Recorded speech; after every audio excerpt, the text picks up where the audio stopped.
யா come. அப்பா ஏய் டாடின்னு கூப்பிடு. மாமான்னு கூப்பிட்டாலே போதும். நீங்க இங்கேயே வெயிட் பண்ணுங்க, நான் வண்டியை போய் பார்க் பண்ணிட்டு வந்துடுறேன்.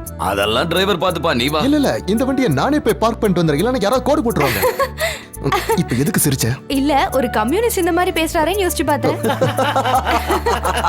இங்க பாரு ஜோசப், வாழ்க்கையில சில விஷயங்களை நம்ம விட்டு கொடுத்து தான் போகணும். அதுவும் இல்லாம இது என் பொண்ணோட வாழ்க்கை, இதுல ரிஸ்க் எடுக்க முடியுமா என்ன? அதனாலதான் நான் இந்த அலெக்ஸா மாப்பிள்ளையா ஏத்துக்கிட்டேன். ஏன்னா என் பொண்ணுக்கு இவனை தானே பிடிச்சிருக்கு. ஆனா ஜோசப், நீ இவன் கூட இருக்கிறத தான் நான் பாத்திருக்கானே தவிர நீ சொந்தமா என்ன வேலை பண்றேன்னு சொல்லவே இல்லையே. அதுவா, எங்க ஊர்ல கம்யூனிஸ்ட் பார்ட்டி இருக்குல்ல, அந்த கம்யூனிஸ்ட் பார்ட்டிக்கு நான் தான் தலைவன். என்ன கேட்காம எதுவுமே செய்ய மாட்டாங்க. ஆனா இப்போ இந்த ஊர்லயே பார்ட்டிங்கெல்லாம் வந்துருச்சுல, அதனால நான் இந்த ஊர்லயே இருந்து தொண்டாற்றலான்னு முடிவு பண்ணிட்டேன்.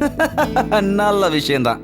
உன்ன மாதிரி ஆளுங்கெல்லாம் இந்த ஊருக்கு கண்டிப்பா தேவை. கோடிக்கணக்கான ரூபாய் ஏமாத்துற ஆளுங்களுக்கு மத்தியில உன்ன மாதிரி ஆளுங்க இருக்கிறது நல்லதுதான். பின்ன சும்மாவா? பணக்காரங்களுக்கும் ஏழைங்களுக்கும் மாமா என்னாச்சு? லைட்டா ஸ்லிப் ஆயிடுச்சு, வேற ஒண்ணும் இல்ல, பயப்படாத. பேர் தான் 5 ஸ்டார் ஹோட்டல்ங்கறாங்க, ஆனா விலை குறைஞ்ச கிரானைட் போட்டு வச்சிருக்காங்க.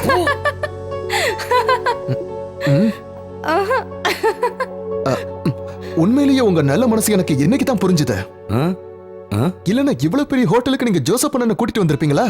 அப்பதான் நான் சோசியலிசத்தை உங்களுக்குள்ள பார்த்தேன். என்ன ஜோசப் அண்ணா பாக்குறீங்க? இது ஒன்னும் சாதாரணமான காரியம் இல்ல. சைனீஸ் ரெஸ்டாரண்ட்லயே சப்பாத்தி கிடைக்கும், அதே மாதிரி தான் பணக்காரங்களே இந்த communist.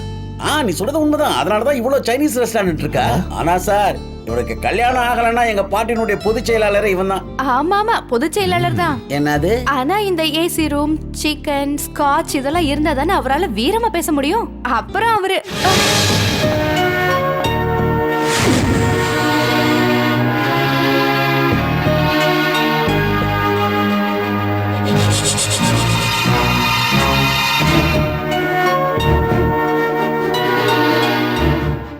How are you, Harindran?